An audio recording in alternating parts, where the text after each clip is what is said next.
So we're going to start this sourdough pancake starter with 200 grams of discarded sourdough starter, 200 grams of all-purpose flour, 210 grams of good filtered water, and 45 grams of sugar. Mix those up to where all the ingredients combine.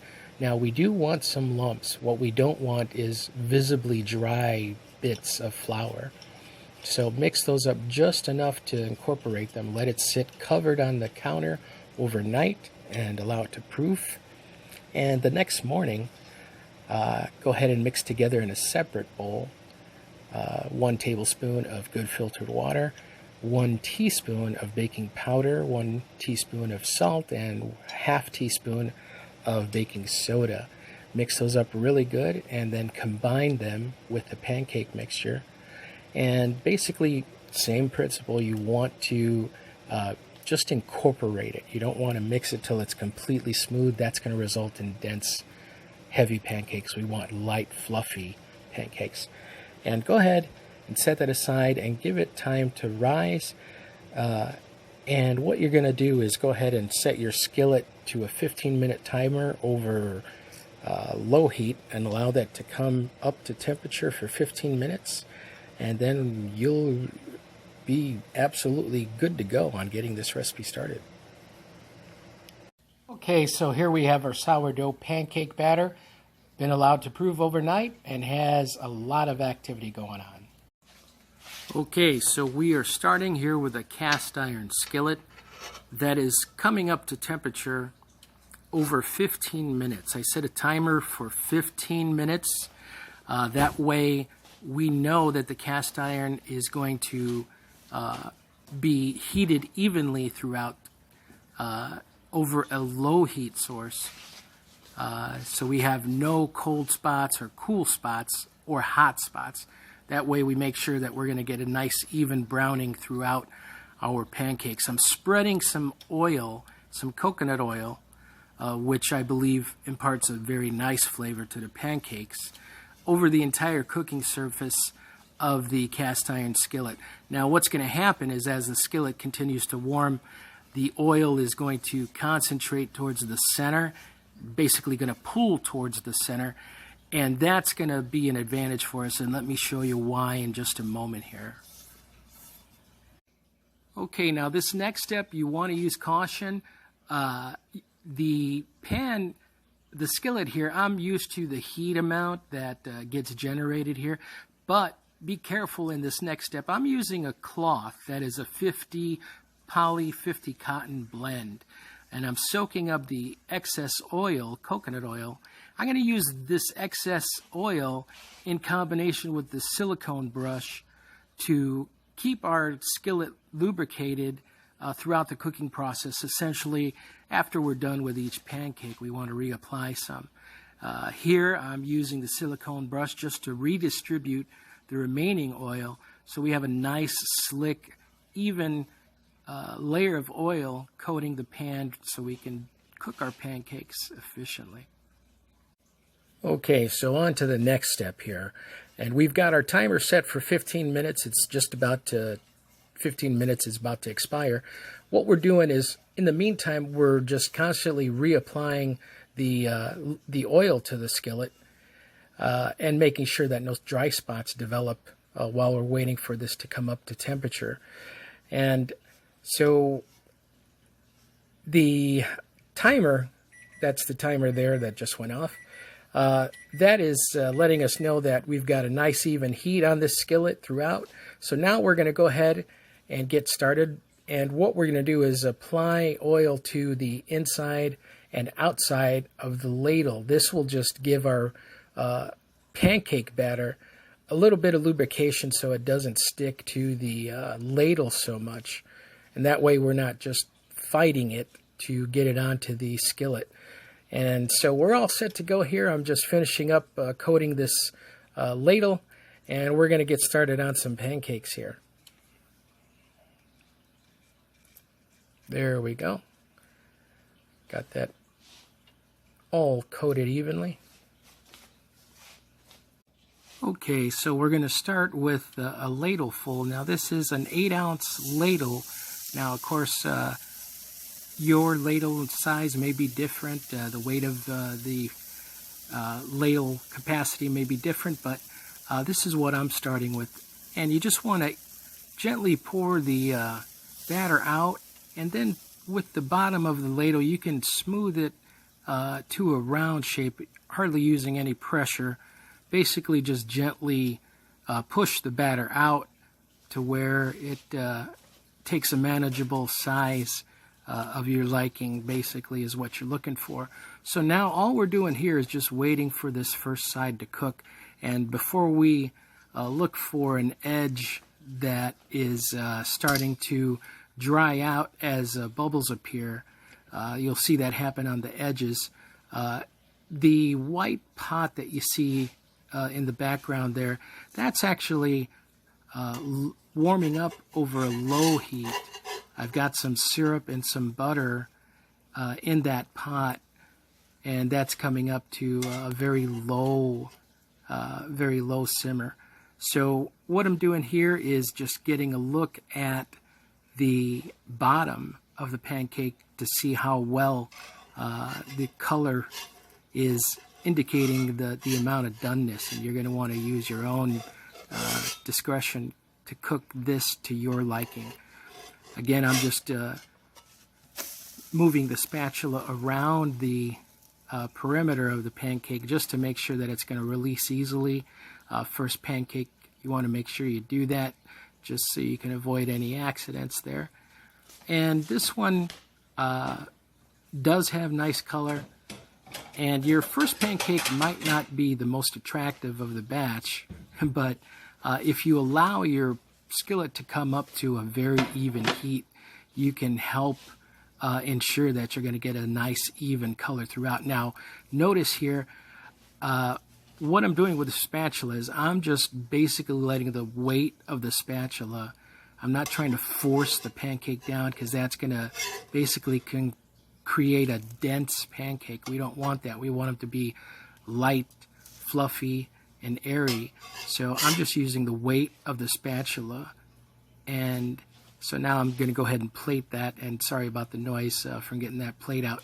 So now you can see that dry spot that has resulted in the skillet. So we're just going to go ahead and hit that with our silicone brush and redistribute some of the oil that's still remaining on the skillet, and just redirect it to the center so that we can make sure the next pancake that we put down, the batter is going to have a nice, slick, even layer of coating, layer of oil to cook on. Okay, so now we've got one pancake down, and we're getting ready to start our second one here. So we're just going to ladle, once again, ladle out the batter onto the skillet, and we're going to use the bottom of the ladle to kind of smooth that out. If you've ever had pancakes that have a really high dome in the center, this is how you can take care of that.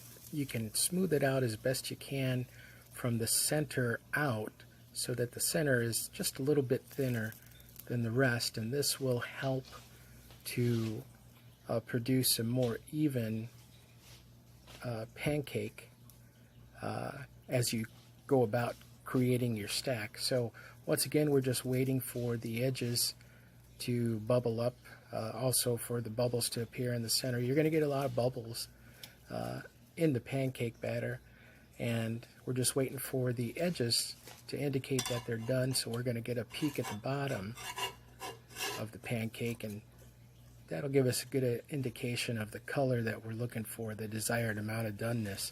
And so again, I'm going to go ahead and try and release the pancake around the perimeter just to make sure that it comes up easy for us. And I want you to notice the size of the spatula in relation to the pancake. We want a spatula that's wide enough that we can control the flipping of the pancake. If you get too much pancake that hangs over the edges of your spatula, you might end up with a mess, or just more difficulty in flipping your pancakes than may be necessary. So again, just using the weight of the spatula to kind of smooth out any dome in the center that begins to appear. But again, you don't want to compress or put any kind of pressure or weight on that spatula, because you're going to end up with a dense pancake that doesn't have that airiness and that lightness in the interior of the pancake. And getting ready to check the bottom on this one, and it's releasing pretty nicely. So we're just going to go ahead and stack that.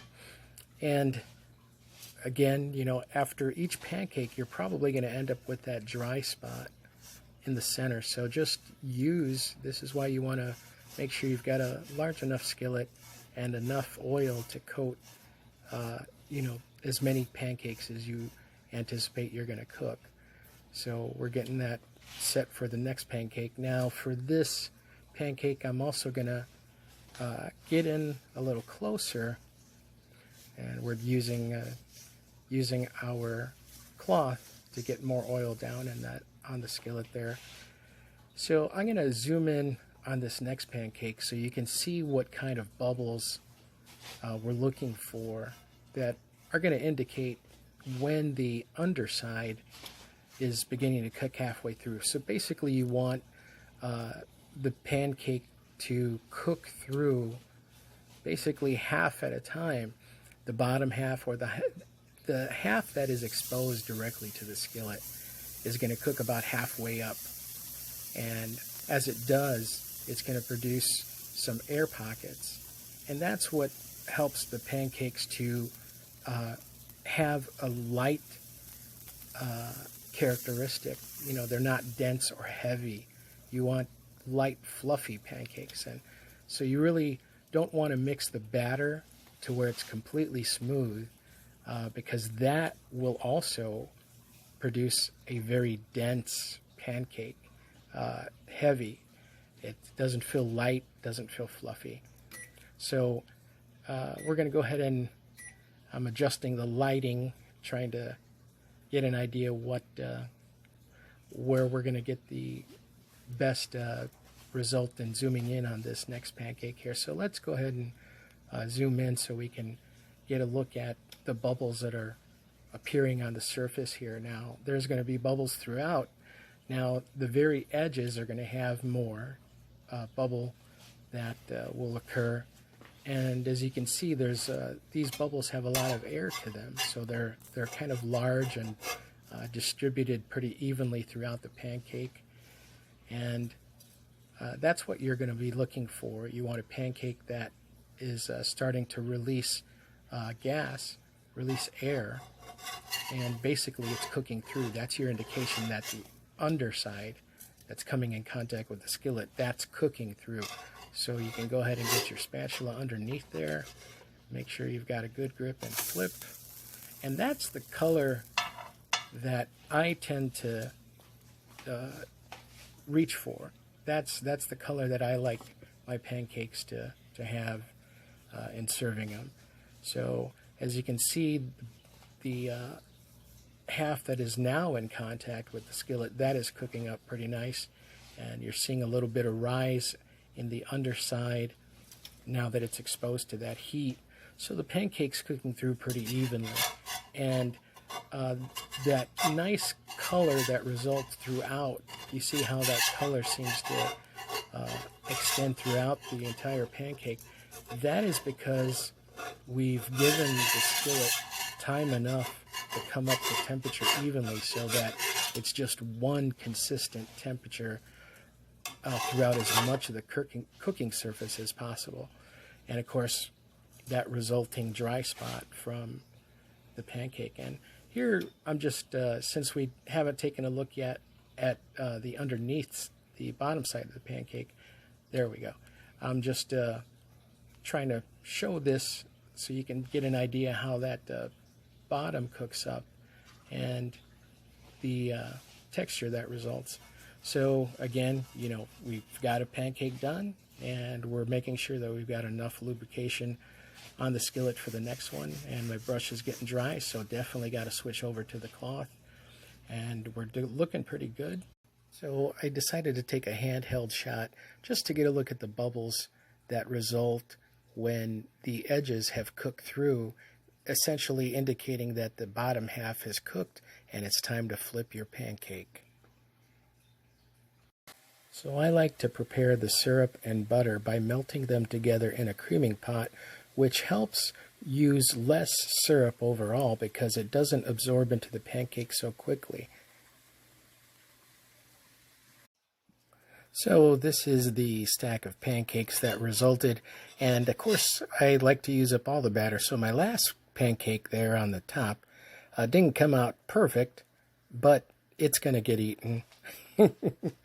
And so what I also wanted to show you, besides a little stack of pancakes there, this is how my skillet, it's cooling off right now. This is how it ends up finishing up, and we got a dry spot there. And this is also where I had my heat set on my glass top stovetop. So as you can see, this looks dried out like it's ruined, but with just the small application of some very thin layer of oil, the pot is ready to go for its next use. And this is the benefit of seasoning your cast iron and keeping up with it, is that it's very easy to maintain. So this is the resulting stack from the batter, and this is an angle that gives a better idea of the thickness of the pancakes, and overall these turned out really well. Okay, so this is how I like to plate and dress the pancakes. So as we said earlier, I had that melting butter and maple syrup in this creaming pot, and what I'm going to do is take the silicone brush and just brush a little bit of syrup, a little bit of the mixture onto each pancake. And this was actually something my mom did.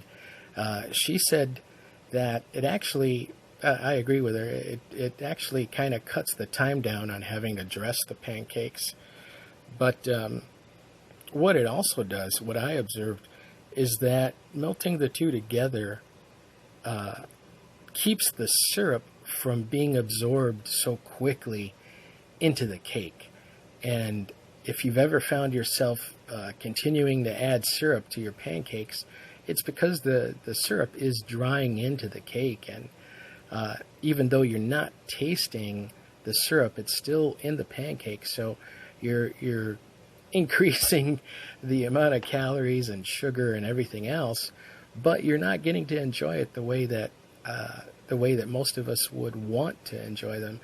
And so if you haven't tried to melt the butter and your syrup together in a pot, very gently, bring it up very slow, very low simmer, and just apply them this way, I think you'll find that you're going to use less syrup and you'll be able to control the amount of sugar overall that you're putting into your body. So this is how I like to dress my pancakes and serve them to friends and family. And let's see if we can just get in a little closer handheld shot just to show how these pancakes came out.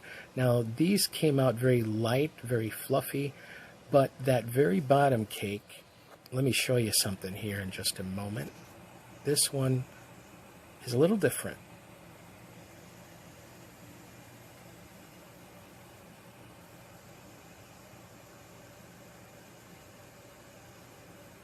So this concludes the recipe. I hope you enjoyed it. And what we plated was very light, delicious, moist, fluffy pancakes.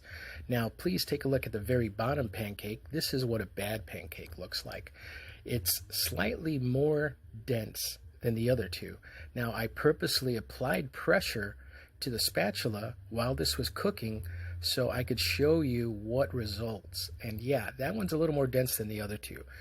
But thank you so much for watching. I hope you enjoyed. Please subscribe if you'd like, and leave us comments. We'd love to hear what you think.